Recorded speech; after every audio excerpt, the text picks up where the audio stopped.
So thanks so much for being chatting to me today, guys. I'm so grateful for you giving me the time. First of all, I just wanted to make sure I said that because it's very much true. And I know you have a release this week for Dig VR. That's Friday, right? No, we moved it to the 14th. It's the same day as this wonderful event. Oh, okay. It's the same day as the event. Wow. Yes. You guys are gonna be busy that day. Busy, stressed, looking at phones, enjoying music, looking at phones, enjoying music, looking at phones. Yeah, got it. Combination. That sounds good. So regarding the music that we're playing on the day, what's kind of the things that you're most looking forward to in hearing it? I believe that the music hasn't been played live before. Is that right, or has it been played before? No, never been played live before. Obviously, the Arcade Paradise is an electronic track, so that'd be really interesting to hear the composition and how that translates to a real orchestra and what they do with it. So that's going to be really, really interesting.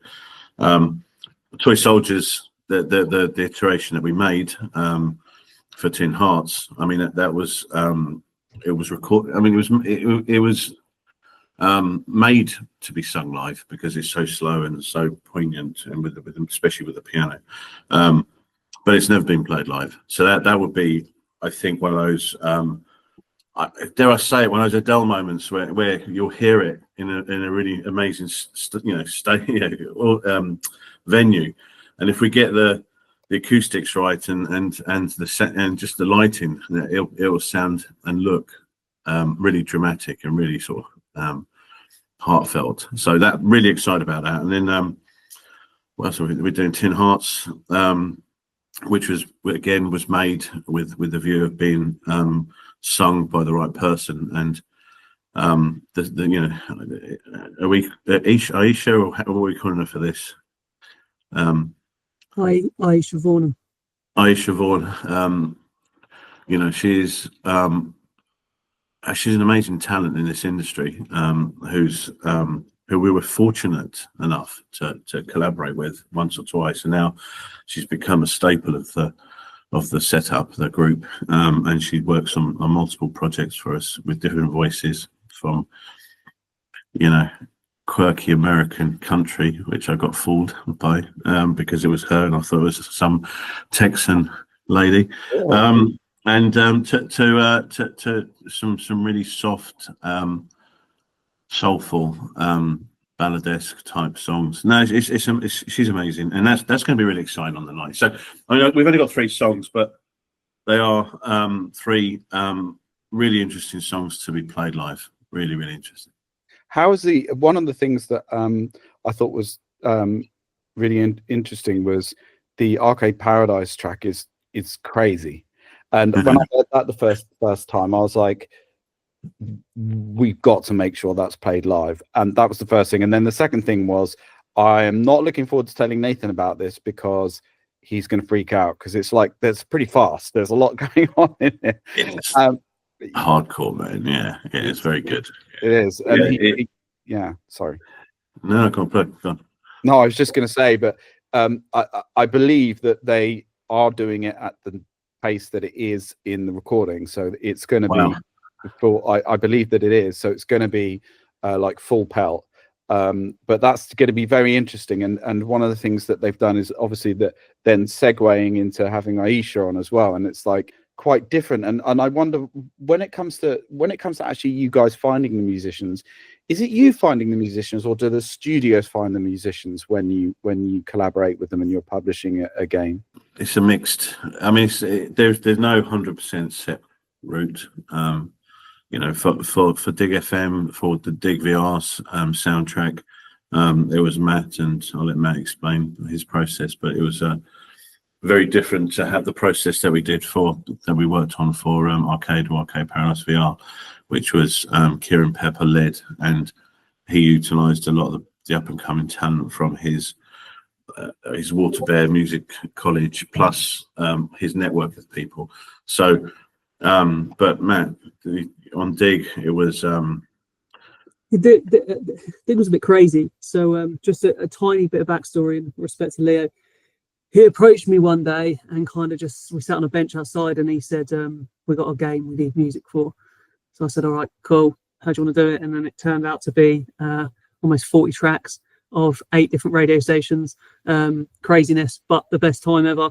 And we used various people, sat down, spent literally days on my sofa figuring out this game plan. And Leo was in Italy, so we'd have back and forth meetings and decided what radio stations we were going to go for. I think we created maybe 16 to 20 ideas, Leo, and then we narrowed them down to about 8. Your general, it's all based around sort of the heave ho, grinding hard for the paycheck kind of vibe music. So we settled on 8 stations, and then next process was finding the songs we want in terms of songs that are already published and out there, and then seeing who we think would be best to tackle each area. But then each producer, each composer, they all come with their own teams as well. When we say like studio led, really it is just Leo and I, like, dealing with the music, the producers, the contracts. It is a beast. And we were fortunate enough to, obviously, when I was brought in, Leo had already had Arcade Paradise soundtrack made, the first Arcade Paradise, and it was fantastic. And Leo and Kieran completely music supervised that. So I had been, the same time when that was finishing, we were bringing up the Tin Hearts stuff. And Kieran was on the phone to us and he said, look, I've got Aisha and she's going to be amazing for this because she's ethereal and beautiful and she can do so many different styles. And she's a multi-instrumentalist, so she'll hide in her amazing little hideaway in Wales in the middle of nowhere, and she will just create a beautiful, beautiful piece. We then at the same time went to Sony and negotiated the deal to get the publishing rights on it for the song. We did that. And then she come back with the first edit, which we listened to and was just absolutely beautiful. Me and Leo, so opposite sides of the office, and I looked up and he looked up and we were just like, cool, didn't need to say anything, go. Once that was done, Kieran then said he's got a really, really talented artist that he's been working with at the college called Effie, who wrote Tin Soldiers, and then we got Aisha to vocal it.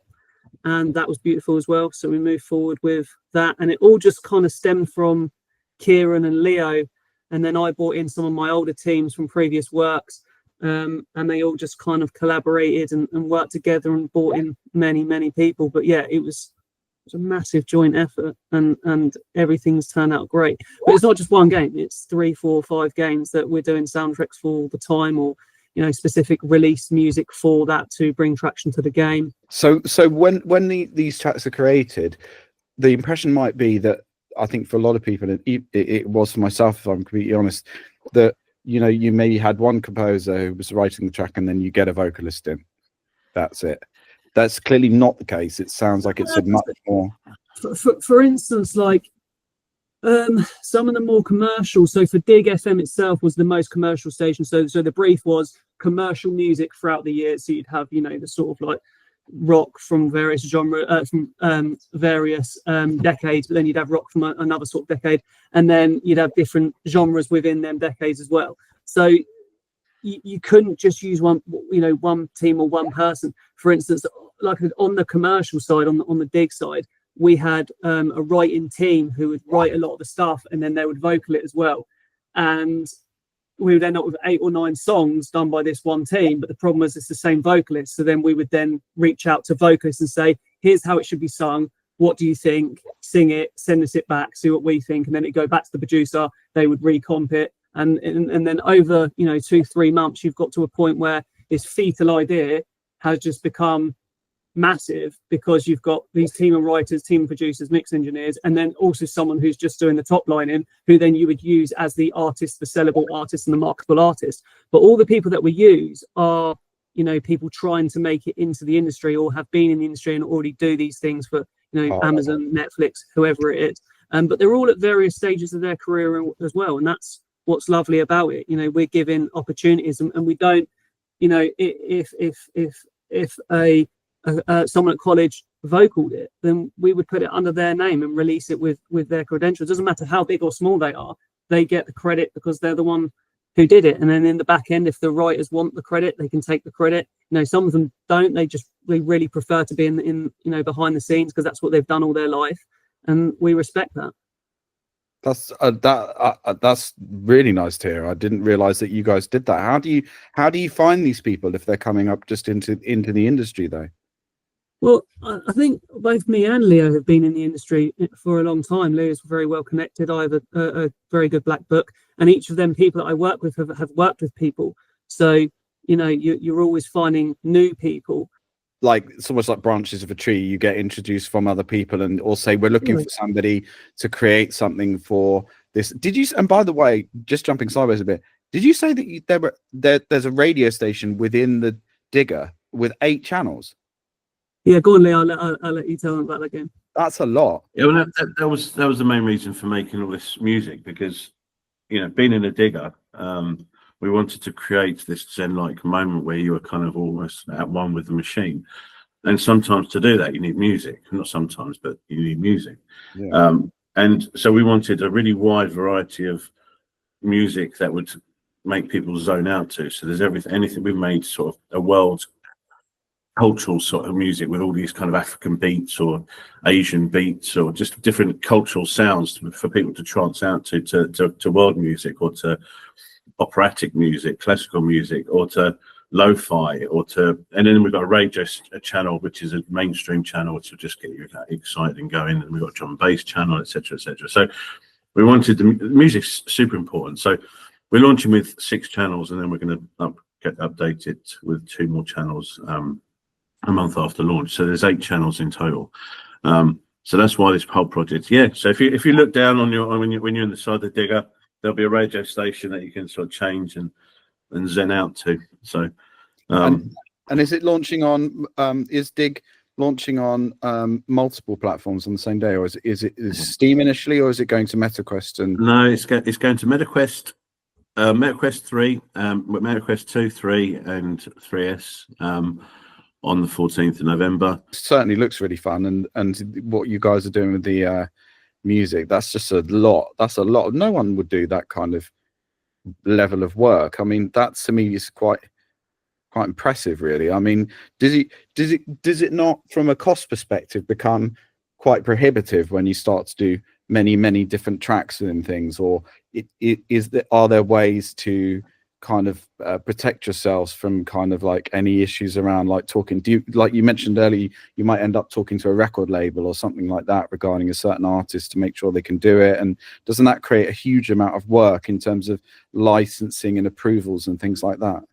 Well, I mean, we've set up a label 2.5 years ago called Black Razor Records, and music, and it was specifically for Arcade Paradise, and the original conversation in 2021, I think, or 2020, before we started the actual project, was that we're going to need a whole range of music from the 1993 era, and with the developer we were talking, and you know, we could have gone down it was my era in terms of going out raving and stuff, and so I kind of knew a lot about it, but it was a case of, do we go out and license music, which we could have done, but then there's the whole sort of issues about sort of, you know, streaming it, and it's just, you know, we've licensed thousands of songs in the past, and we just know all the ins and outs and the pros and cons.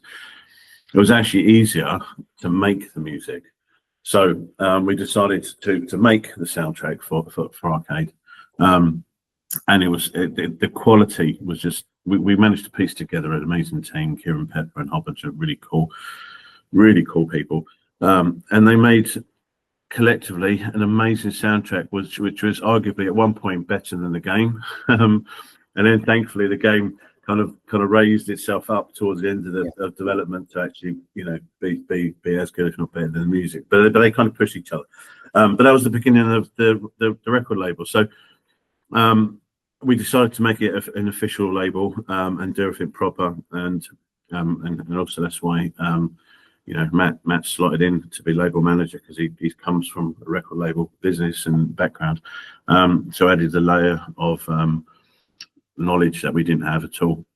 But it's actually better to make the music, because you can control it, you can monetize it, you can do so many different things with it, and we do have a vision of what we're doing with the label, in terms of partly breaking new artists and all that sort of stuff, but also launching careers, but also launching commercial grade music from within the video games industry, or video games, into the music world, and using the influx of or the fan base of the video game to push it forward.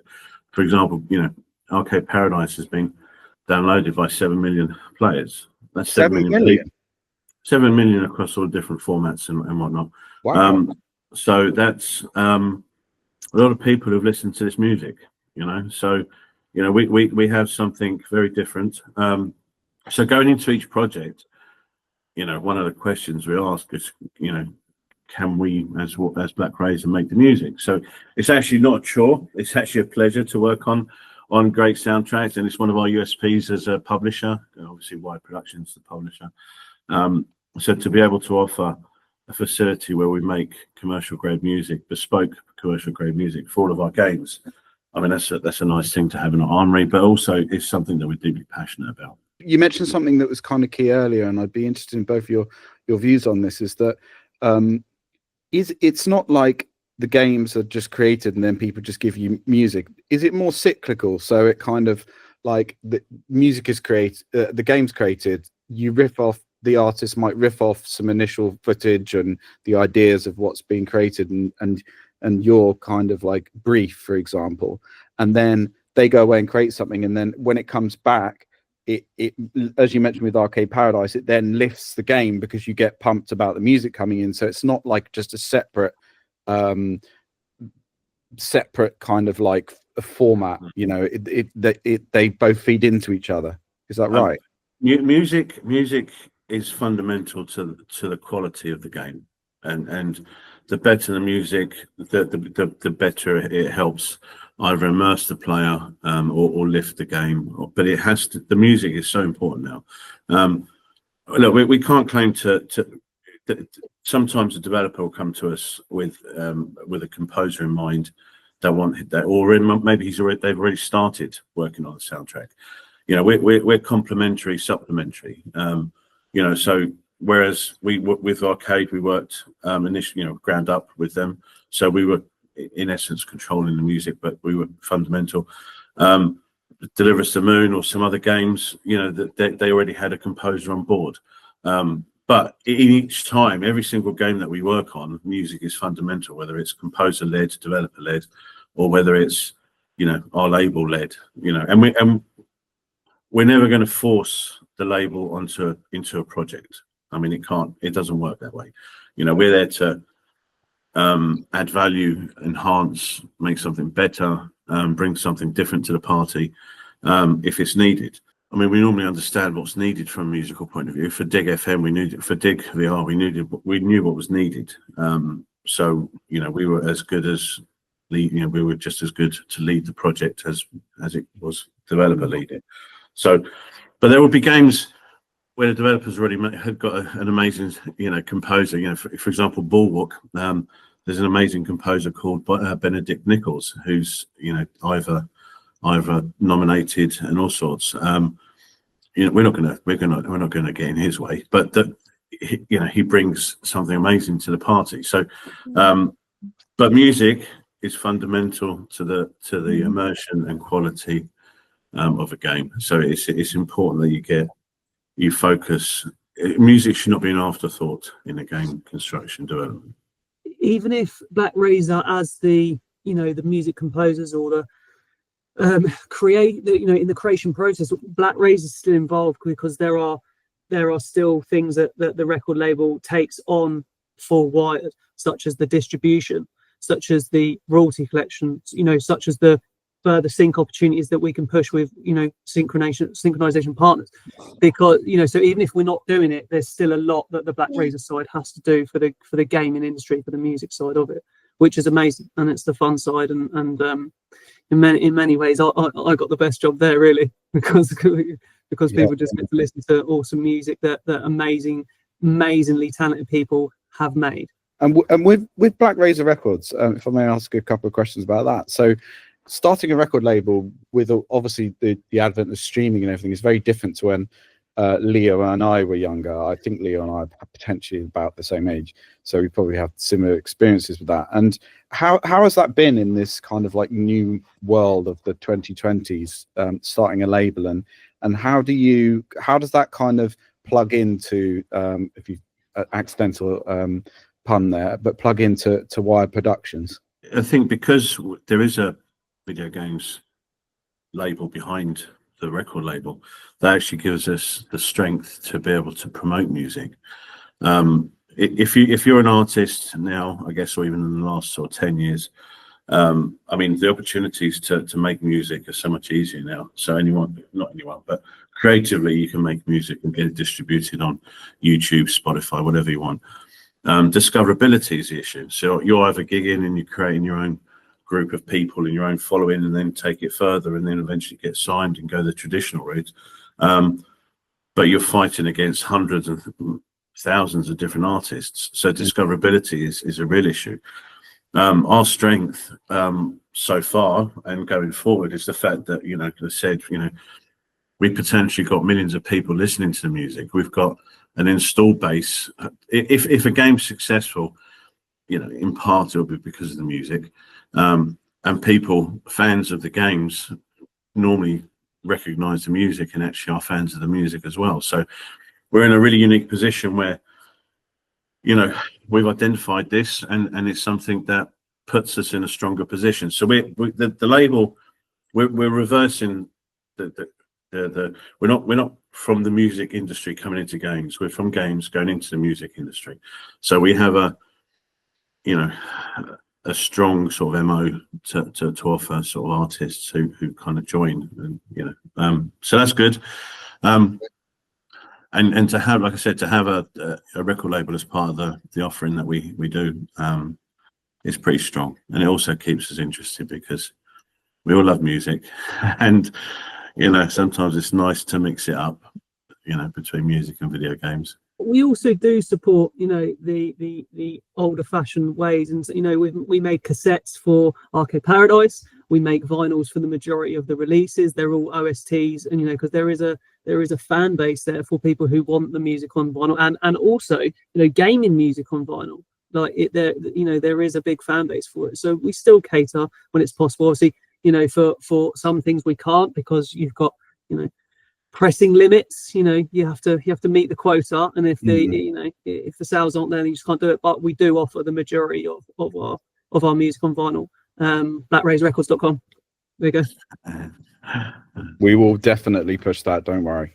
Definitely push that. So what? Another couple of questions on the label, if that's okay, because I find that really really interesting. So I'm being a bit selfish here, really, and asking questions that I find interesting. But with vinyl, when I was a kid, vinyl wasn't really that expensive, but it wasn't the cheapest. Tapes were cheaper, I seem to remember, but vinyl now is like mega expensive. But my understanding is that the audience for vinyl is growing because of the analog kind of sound quality to it in comparison to something like CD and certainly streaming. So do you find that there are lots of collectors for the records, even though, because they're about sort of £25 at the moment, aren't they, to buy vinyl? Not your vinyl, but just in general. Is that right? Just general albums. Yeah, it's been a resurgence in. It's actually been growing. It's probably been the last 8, maybe 10 years. It's been growing back. With vinyl, it's been coming back. Definitely in the last 5 years, it's ballooned. Yeah, I mean the number of pressing plants now compared to 30 years ago, it's a fraction. So just because of that, to get a run of records made is actually quite expensive. So you have to pick your battles. But rather than just put out a simple 12-inch in a white sleeve or something, you have to add value to the record. Mm-hmm. You got to make it, folded and gatefolded, whatever you want to call it. Include posters, make it really nice thick. Plastic, and make it mastered nicely as well.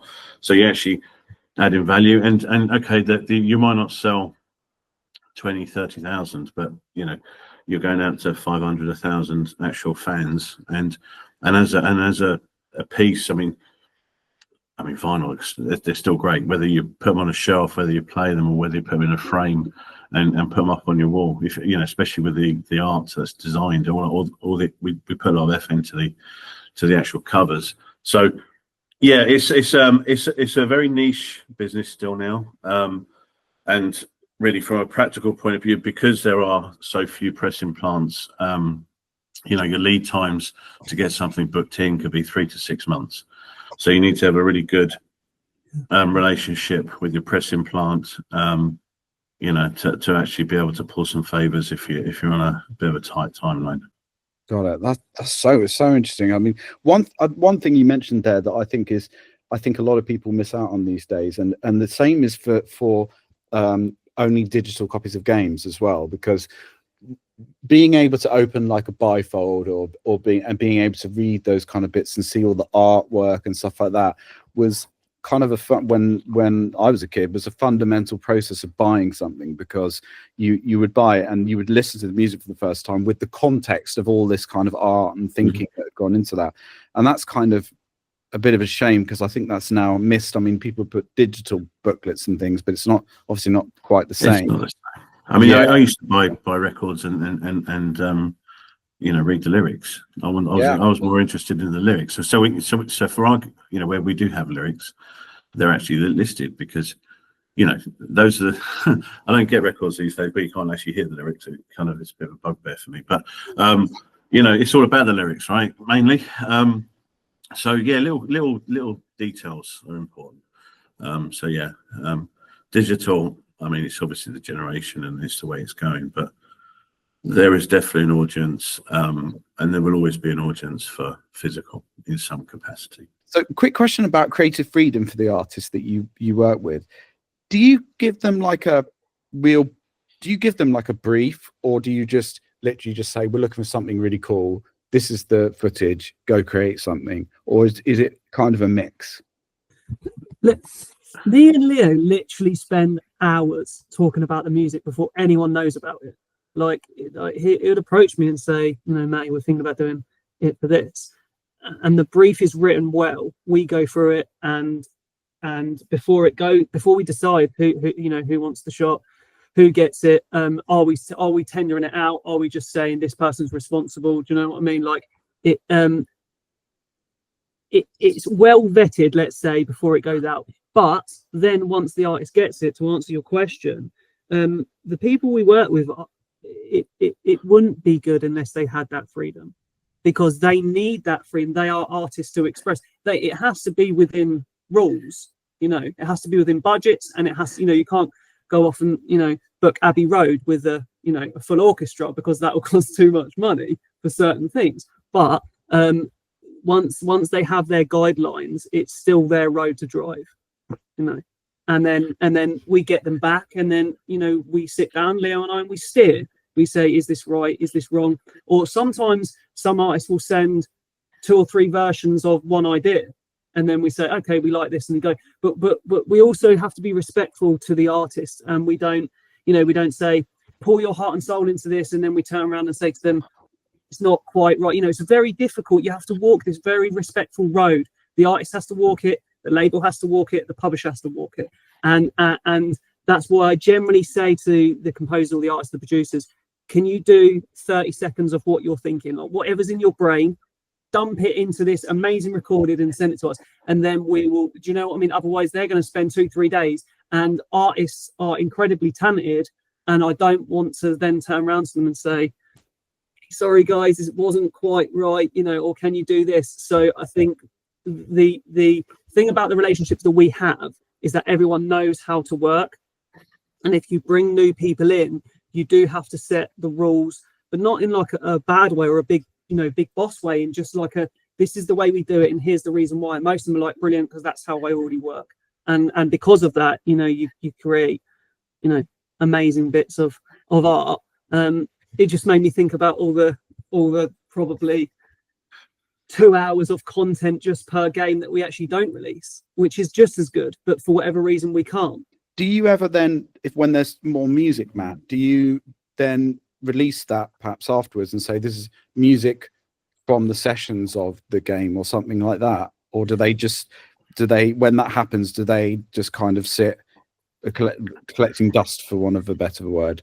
I think it's release dependent. Like, for instance, what we may do is use them as bonus tracks on, say, like a Bandcamp, or if you buy the vinyl, you also get these, or the only way to get these tracks is on the vinyl, but then with each vinyl you'll get a Bandcamp download for the flats, which is obviously one of the best qualities, which you generally can't get on any streaming platforms anyway. So we would do things like that. Also, without boring you, there's the legality of it. If you're not using the idea, you're not buying it out, therefore you don't actually own it. So there's that sort of, I don't want to bore you with the business side, but there's also that to it as well. But in general, by the time you are signing contracts and saying, pushing the go button, we're taking it, you're still 6 months out from launch. So we are prepping this, well in advance. But by that time, everyone kind of knows what feels good. And like I said, because you're doing the process of just show me 30 seconds, you generally don't get that much wasted. It's more for like when you get a music supervisor in and you say, you supervise it as opposed to me and Leo supervising it. Do you know what I mean? Because they will have offcuts that they've just, as opposed to receiving and steering in such a micro way, they're kind of just got a macro dump of songs. And then in that case, we do, generally try to use them if they're good. But even in that case, there'll still be songs that we don't use that have only been heard, by the artists and us guys. And also that, there's many reasons for that. It's rarely that they don't make the cut. It's that it's too long, or it won't fit in the game, or it's off piece a little bit, but maybe used down the line for this. The legal side, I think, is something that certainly people coming into the industry don't know much about. And to be honest with you, I mean, I'm a musician, a bad one, but I'm never been professional. I certainly don't know anything about it, and it's been interesting having to learn about some of it for bonus stage. To really think about that and think, oh my God, yeah, we have to be careful of this, and are we going to be able to use this after the fact or anything like that? So yeah, it's pretty important, isn't it? I have one final question. Where did you guys find Kieran and Aisha? Because they're both clearly extremely talented people, and there's lots of musicians out there. How did you happen across those guys in particular? It's serendipity. Sometimes good people could, attract good people, or you get lucky and meet good people. And someone introduced me to Kieran Pepper in particular. I was working on with a voiceover artist and called Mikey Goodman, who's also from the music industry, from a band called The Sixth. And we were working on a trailer and for one of our games, and I needed a very specific sounding beat, a drum beat, proper military style, proper hard beat. And he goes, yeah, man, I've got the right person. And he kind of came back a little bit later with a beat, and I'm like, oh, yes, that's pretty good, but it's a little bit too hard. Let's get it changed. Came back and softened it up, and I went, oh no, actually, I like the harder one. Let's stick with the harder one. Anyway, we dropped it into a trailer, started a trailer, finished the trailer in 24 hours. Next day it went live, it was amazing. But the person who made the beat was Kieran Pepper, who happened to be a friend of Mikey. So when we were piecing together a team for the Arcade Paradise music, I was kind of, is Kieran Pepper around? Anyway, I didn't really know much about him, but turns out, I mean, he's a multi-instrumentalist, been around, I guess, for 30 odd years in the music industry.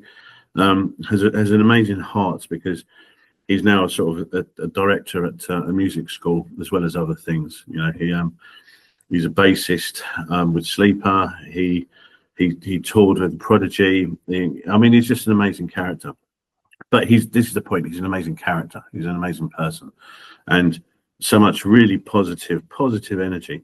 And he knows everybody, So it's like, yeah, Kieran, we need this, and he's like, yeah, okay, yeah, let me figure it out. And yeah, so he's part of the founding team. Matt, Kieran. I don't know if I give too many names away because we're getting poached, but I'm going to code name him as Paz, and a few others, and Aisha, to be honest, and she's definitely part of the fold. And we have a core now.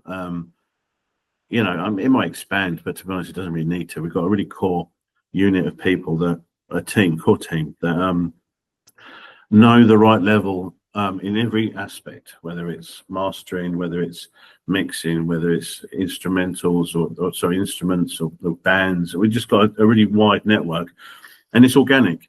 And I think, this is something that's an approach that we have in the video games world. We only work with certain types of developers because personalities and characteristics really matter. If you're working with the right people, magic happens. If you work with people that you don't click with, it's just a disaster. So that ethos really applies to who we work with developer wise, who we work with partner wise, who the team that we have at Wired, but also the team that we have with Black Razor. So it's a nice, organic, constructive environment. On Lunar Landing, the little voice, I know it's a little bit of a left field conversation, but the voice on Lunar Landing is Kieran's daughter. And when we were piecing together the song, we're like, oh yeah, you know, it just needs a little VO. It just needs like a little kind of really trippy kind of little. He's like, and he called over his daughter and got her to say, you know, Lunar Landing or something into this microphone, recorded it down, changed some of the voice and dropped it into the song. There's this kind of really amazing creative flow where you can have a conversation with someone, even as senior as Kieran, and there's no attitude, no ego. It's because it's all for the good of the music and for the good of the project and everything else. So yeah, it's just a lovely scenario, you know, to be in. Privileged, really. Thank you, Jonathan, by the way, for giving us the opportunity.